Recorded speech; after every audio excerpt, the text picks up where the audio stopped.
Finally, Infrastructure Week. I'm so happy to say that, Infrastructure Week. Folks, yesterday, I don't think it's an exaggeration to suggest that we took a monumental step forward as a nation. We learned that our economy created 5.6 million jobs since we took office on January 20th, reached an unemployment rate of 4.6%, 2 full years earlier than the vast majority of economists projected that would happen.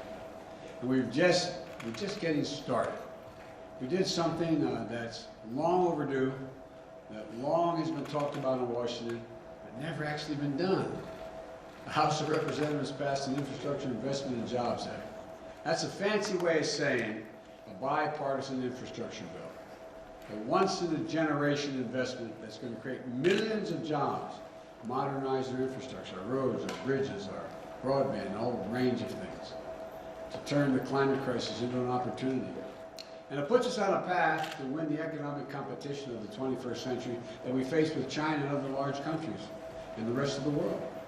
It's going to create more jobs, good-paying jobs, union jobs that can't be outsourced, and they're going to transform our transportation system with the most significant investments in passenger rail, the most significant investment in 50 years, in roads and bridges, the most significant investment in 70 years, and more investment in public transit than we've ever made, period. It's going to modernize our ports and our airports. I'm going to be going to some of our ports next week, and the freight rail, increasing that as a reason. I mean, look, we have bottlenecks across the country. We're doing so much with this legislation. It's going to make it easier for companies to get goods to market more quickly and reduce supply chains, bottlenecks, and now, and for decades to come. You know, and according to economists, this is going to be ease inflationary pressure, not increasing, ease inflationary pressures by lowering costs for working families. It's going to create jobs replacing lead water pipes. So every American, every child can drink clean water, improving their health, and putting plumbers and pipe fitters to work. How long have we been talking about that? It's a gigantic issue. Jobs, making high-speed internet affordable and available everywhere in America. And you heard me say this before, but I apologize for repeating myself, but no parent should have to sit in the parking lot of a fast food restaurant so their child can do their homework because they have no internet connection except to go off of what's going on with that internet connection from a fast food restaurant. This is going to make significant historic strides to take on the climate crisis. Some of you were with me when I was recently in Scotland at the COP26. What do people keep asking me? Are you going to fund this? Are you going to fund it? Are you really going to do what you're saying? Well, listen, go steps up, get along, a big step along the way of doing it. We're going to build out the first ever national network of charging stations all across the country with 500,000 of them, so that you can make a real, and auto companies are made a commitment that we're going to make 50% of vehicles electric by 2030. So you'll be able to go across the whole darn country, from East Coast to West Coast. Just like you can stop at gas stations now, these charging stations will be available. We'll get America off the sidelines on manufacturing of solar panels, wind turbines, battery storage, energy and power for electric vehicles, from school buses to automobiles. And it will reward companies for paying good wages and for getting materials for their products from right here in America. And America exporting and providing the rest of the world with these technologies that are generated here in the United States as we go green around the world. It also makes historic investments in environmental cleanup and remediation. It builds up our resilience against superstorms and droughts and wildfires, hurricanes. You know, you've heard me say it again, I apologize for repeating myself, but $99 billion in losses last year because of climate crisis. Not in America. $99 billion it cost taxpayers in America. It represents a blinking red code out there for our nation. Vice President Harris and I look forward to having a formal signing ceremony for this bipartisan infrastructure soon. I'm not doing it this weekend because I want people who work so hard to get this done, Democrats and Republicans, to be here when we sign it. But we're looking more forward to having shovels in the ground to begin rebuilding America. And for all of you at home, who feel left behind and forgotten in an economy that's changing so rapidly, this bill is for you. The vast majority of the thousands of jobs that will be created don't require a college degree. There'll be jobs in every part of the country. Red states, blue states, cities, small towns, rural communities, tribal communities. This is a blue-collar blueprint to rebuild America, and it's long overdue. I'm also proud that the House took a big step forward to pass my Build Back Better Act, which for the week of November 15th, they're going to be taken up. They went through the procedural mechanisms to ensure that occurs. Let me be clear. We will pass this in the House, and we'll pass it in the Senate. The Build Back Better Act will be a once-in-a-generation investment in our people, getting America back to work by reducing the cost of child care and elder care, getting millions of women back in the job who have to stay home because they cannot afford the child care or the health care for their parents, providing universal pre-K for every 3- and 4-year-old child in America, and increasing their academic achievement potential significantly, making health care more affordable, lowering prescription drug costs, tax cuts for working people and the middle class so that folks have just a little, I know you're tired of hearing me saying, my dad used to always say, as a middle class guy, we just need a little breathing room, It's going to reduce child poverty in this country, by the way, by 50%. We're already on track to do that with the child tax credit we passed in our last piece of legislation. And this bill is fiscally responsible. That's a fancy way of saying it's fully paid for. It doesn't raise the deficit by a single penny. And it actually reduces the deficit, according to leading economists in this country, over the long term. And it's paid for by making sure that the wealthiest Americans, the biggest corporations, begin to pay their fair share. Again, you've heard me say it 100 times. Why should 40 or 55 corporations made over $40 billion in the last couple of years, why should they pay zero in tax? I said, I'm a capitalist, I'm not a socialist, but the bottom line is everybody should pay their fair share. Zero in taxes? Come on. And so, and keep my campaign commitment, it does not raise a single penny in tax for anyone making less than $400,000 a year. Say it again. Folks, no matter what they tell you, you're going to find out. This will not affect your taxes one little bit, and you may having to pay a penny more if you make less than $400,000 a year. Independent experts have concluded that these bills are the highest value investments that we can make to grow the economy. It's going to create millions of jobs, increase productivity and wages, and reduce costs, and generate significant and historic economic growth. Again, the press is here, the poor people have to follow me all the time. They've heard me say this a lot. We got out of the blue a couple of weeks ago a letter from 17 Nobel Prize winners in economics. And they determined that it will ease inflationary pressures, not create them, ease them, ease those pressures. And for the economy, it recognizes that we face an inflection point. For most of the 20th century, we led the world by a significant margin because we invested in our people. We invested in ourselves. You've heard me say it 1,000 times. Jill would say, and my wife says, any country out-educates is going to out-compete us. We invested in education. We invested in health. We invested in things that affect people's opportunities to succeed. We built an interstate highway system, which led to the best roads, bridges, airports, and transit systems in the world. These are the arteries of commerce that move goods from coast to coast quickly. That's why people decide to build facilities here in the United States. We empowered our companies to outcompete the world. And we created jobs and untold opportunities for our people to travel, to live, and to work. But somewhere along the way, we stopped investing in ourselves. We stopped investing in our people. And we risked losing our edge as a nation. I don't even think it was conscious, but this is what's happening. And China and the rest of the world are moving to catch up, in some cases, in certain areas, move ahead. Our infrastructure used to be rated the best in the world. Today, according to the World Economic Forum, we rank 13th in the world. The United States of America ranks 13th in the world in infrastructure. Come on. We used to lead the world in education achievement. Now, the Organization for Economic Cooperation and Development, the OECD, ranks America 35th out of 37 major companies when it comes to investing in early education for childhood education and care. Think about that. Those of your parents know. You start kids early, you give them the basics, you give them the material to be able to go on. It's simply unacceptable that we're at 35. We're now turning it around in a big way. Any single element of this plan would be a fundamental change in America. But taken together, they're truly consequential.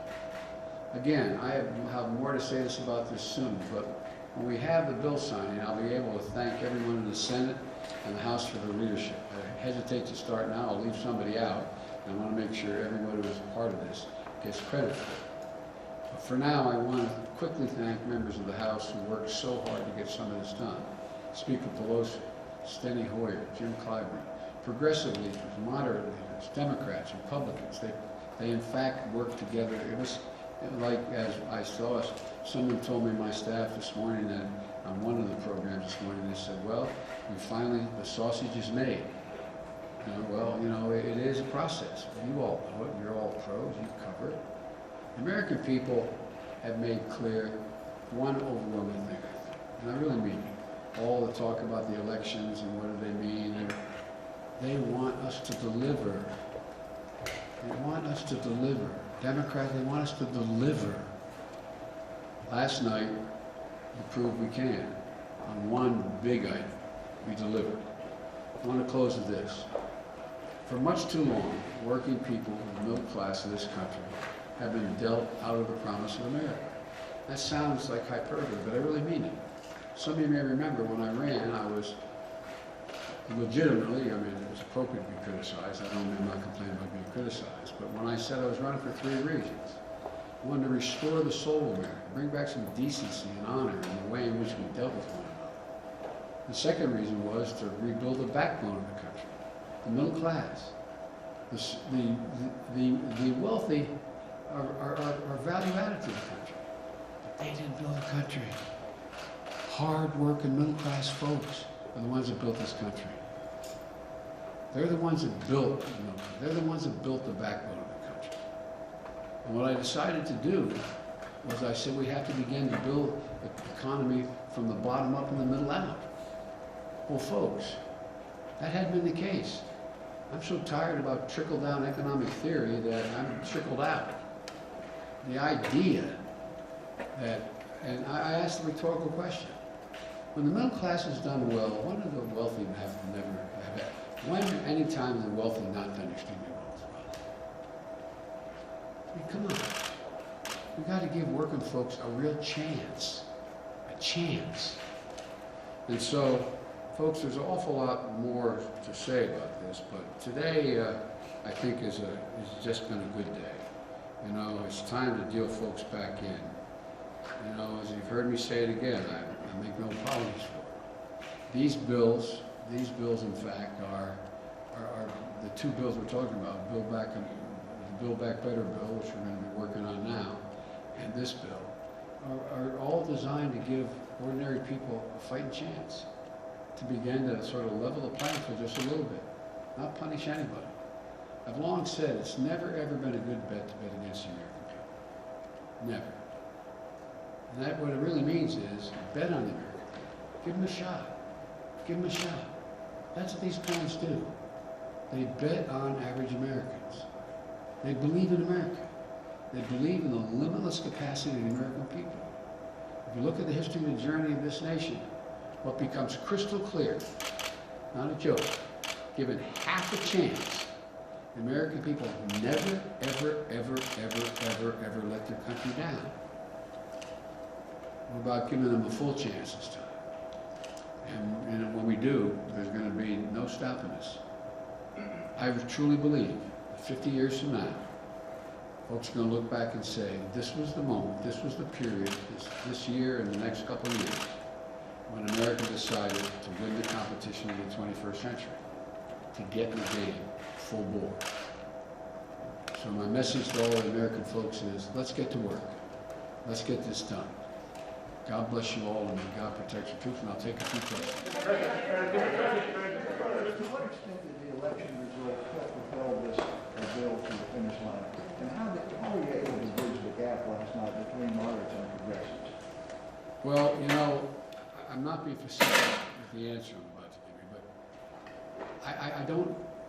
I'm not going to be a prognosticator and make a judgment of how the election could or would have been different.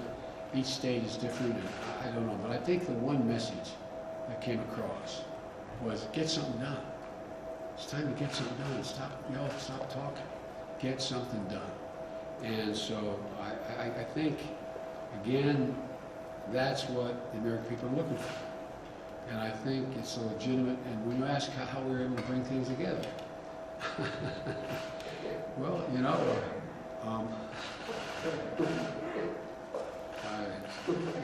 look, all kidding aside,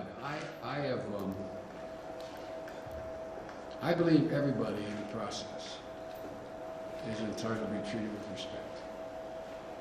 And I've been doing this kind of thing, doesn't mean it's not all me, but I've been doing this thing my whole life. I've been able in the Senate to put things together when people say they couldn't be put together, just by making the overwhelming point that you can't have all you want. It's a process. There's no one piece of legislation that's going to solve everybody's problems. So I spent a lot of time, as you probably heard, with a lot of people, both political parties and within my party, saying, look, if we move on what's here in this bill, that is the infrastructure bill, it is a game changer in a half a dozen ways. The fact that it has too much of what you don't want, or more than you, and not enough of what you don't want, just let's be reasonable. Let's take a look at this.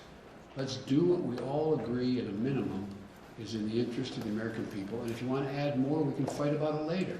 If you want to subtract something.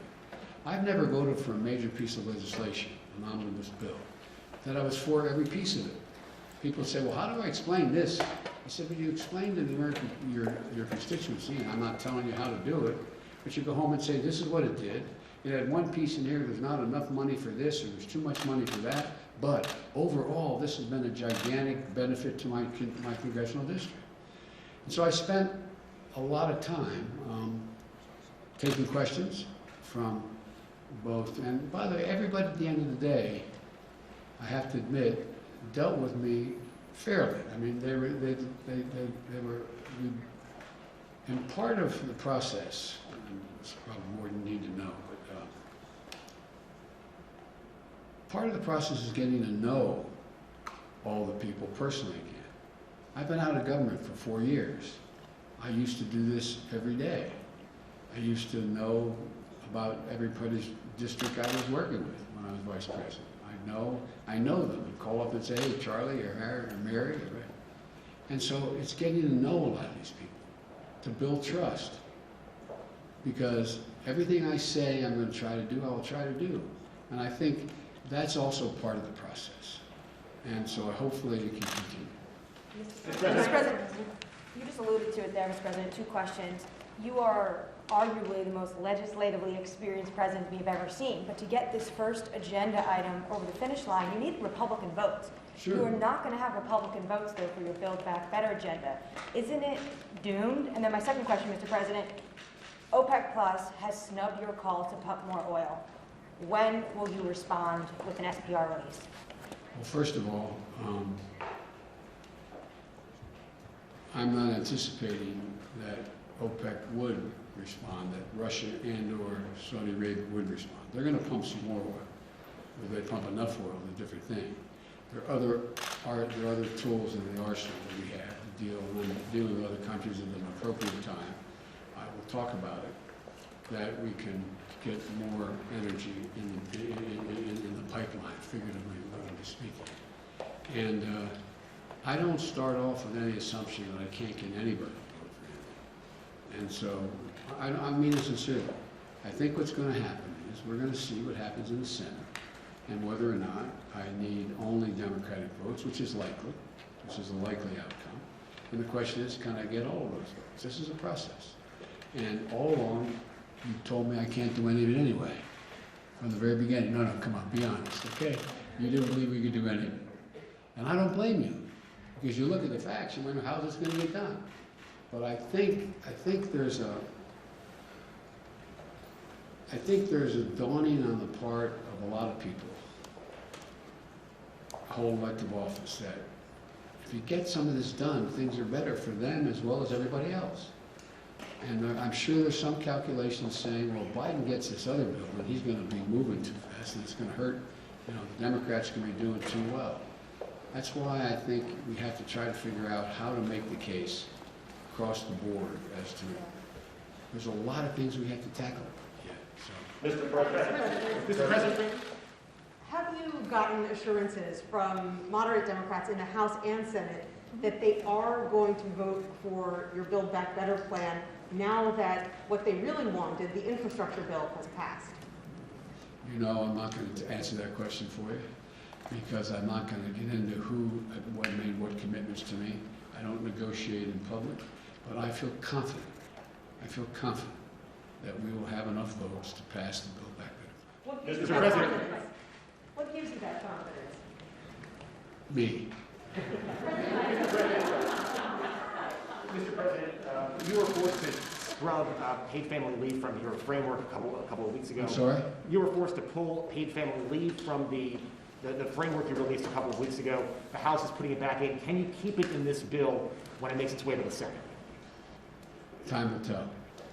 Mr. President, I'd like to ask you real quick, sir, where do you stand? You said last week that this report about migrant families at the border getting payments was garbage. No, I didn't say that. Let's get it straight. You said everybody coming across the border gets $450,000. So the number was what you had a The problem number I was referring to. Okay. Now here's the thing. Sure. If in fact, because of the outrageous behavior of the last administration, you coming across the border, whether it was legal or illegal, and you lost your child, he's gone, you deserve some kind of compensation, no matter what the circumstance. What that will be, I have no idea. But you're okay with DOJ negotiating the settlement? President, two questions. You referred to China twice in your comments, and yet we haven't heard anything about the China bill, which is really the third element of what you're hoping to do here. It's been through the Senate, has not yet come up to the House, and it would seem that that is the one that is more key to our competitiveness. So I was wondering if you would talk a little bit about that, and then also tell us how you're feeling right now about the Iran deal, since it looks like you're going to go back to discussion at the end of the month. But the Iranians have made it pretty clear at this point they plan to rip up most of what was done so far. So are you into your plan B at this point? I'm not going to comment on Iran now. And in the China bill you're referring to, everything in good time. You got to get this through. The next thing is Build Back Better. So when do you plan to do that? Well, in order. I'm going to take one more question. Mr. President, can I follow up on paid leave, Mr. President? Sir, may I follow up on paid leave? Mr. President, Democratic Congresswoman Abigail Spanberger said of your presidency this week, nobody elected him to be FDR, they elected him to be normal and stop the chaos. How do you view your mandate after Tuesday's election losses for Democrats, and is she wrong? Well, Abigail's a friend. We had a long talk. She joked and said, and I have a picture, she said, I have a picture of Roosevelt hanging in my office, her office, okay? I don't intend to be anybody but Joe Biden. That's who I am. And what I'm trying to do is do the things that I ran on to do. And look, people out there are ordinary, hardworking Americans, are really, really been put through the ringer the last couple of years, starting with COVID. COVID has disrupted almost every family one way or another, whether it's wearing a mask or losing a family member. 750,000 plus Americans dead? 750,000. And so people are worried. People are also worried about, coming up, they don't understand them. Why is the price of agricultural products, and when I go to the store, why is it higher? Like for example, if we were all going out and having lunch together and I said, let's ask whoever's in the next table, no matter what restaurant we're in, have them explain the supply chain to us. You can understand what we're talking about? They're smart people, but supply chain. Well, why is everything backed up? Well, it's backed up because the people supply the materials that end up being on our kitchen table or in our life. Guess what? They're closed those plants because they have COVID. They're not. So it's a complicated world that people are facing. We've never faced anything like this before. I mean, I'm not saying it's the worst of every time in American history, but we never faced anything this sort of defiant of understanding of what's going on. And you can understand why people are upset. And whether you have a PhD or you're working, in a restaurant, it's confusing. And so people are understandably worried. They're worried. And so all I can say is, what I'm going to try to do is explain to the American people as best I can. And by the way, you all write for a living. I haven't seen any one of you explain the supply chain very well. No, I'm not being critical. I'm being deadly earnest. When your editor says, explain the supply chain. Okay? Lots of luck in your senior years, my coach used to say. But I sincerely mean it. This is a confusing time. Confusing time. Think of all those children who may have lost more than a year of education by only being out one semester. Think of all that's going on in terms of access to everything from when you go back to college, if you're in college, you go back to college, where you have to wear your mask, or who's your roommate? I mean, this is a confusing moment. And it seems to me that my job as the President of the United States is to try to figure out, myself as well, what is most needed to put people at ease and let them know there's a way through this. There's a way through this. The world has never been here before. That sounds like hyperbole, but think about it. Think about it. This truly is one of those inflection points in history. All the pieces of the board are moving, both in terms of the relationships among and between nations, as well as the pieces of what employment future people have. How do we do this? And so this is a confusing time, but I promise the American people, I have one focus. How do we give you some breathing room? How do we get you to the point where we take pressure off you so you can begin to get back to the degree of normality and we move to a different place? And this time when we move, by the way, everybody internationally uses Build Back Better now. When I use the phrase initially, people look at me like, Build Back Better. Well, what it means, we're the only country in the world gone through a crisis, that goes through a crisis and come out better than we were before the crisis occurred. That's building back better than it was before. This is the process. And I just, we're going to see. Take it every day, every moment, one moment at a time. I'm going to get in real trouble. This is the last question I'm taking. You can decide who I'm pointing to. Sir, when do Americans expect to see the impact of the infrastructure bill? And when do you think the Build Back Better bill will be passed? By Thanksgiving, Christmas? I don't want to make your job easier. I don't want to give it. I know the answer exactly when it's going to be passed. And I know exactly how it's going to. When can Americans see the impact of this bill? Well, they'll see the effects of the bill, this bill, probably starting within the next 2 to 3 months, as we get things, shovels in ground and the ground, and people being told they're going to be working, doing the following things, and things are going to move. It is a bill that's paid out over a number of years.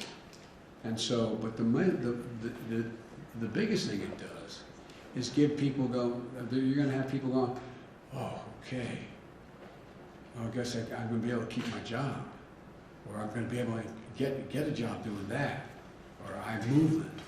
So I can't tell you that any of that with precision. If anybody can, then they ought to go into fortune telling. But it's going to be a provision, a bill that is going to have a profound impact over time. It's a little like, and I'll end with this, a little like when I we first came to office. And a lot of this has to do with this lady right here, the vice president. It's not all me. I used to stand there and have to listen to the president. She's got to stand there and listen to the president, but she deserves an enormous amount of the credit. But here's the deal. When we came to office, we were told virtually by everybody, you can't get this economy moving. Remember when they told me there's no way I could get, 2 million shots a day into people's arms in the beginning. There's no way I get 200 million, so no way I could get the vaccine. There's no way, no way, no way. It's understandable. I'm not criticizing people who said that, because these things have never been done before. It's never happened before. And so we got to work. I agree, I am a congenital optimist. But it's because I really mean this. I have enormous faith in the ingenuity and the integrity of the American people. I'm not joking. I have enormous faith in them because I'm convinced we're the most unique country in the world. Not because we're all so smart and the rest, but because we're the only country that's organized based on an idea. We really mean it. We haven't lived up to it. We hold these truths to be self-evident. All men and women are created equal. Basically, give everybody a shot. And I really have faith in the American people. I know we're divided. I know how mean it can get. And I know there are extremes on both ends that make it more difficult than it's been in a long, long time. But I'm convinced, let the American people know that we're committed to enhancing their ability to make their way or all do better. Thank you all so very much.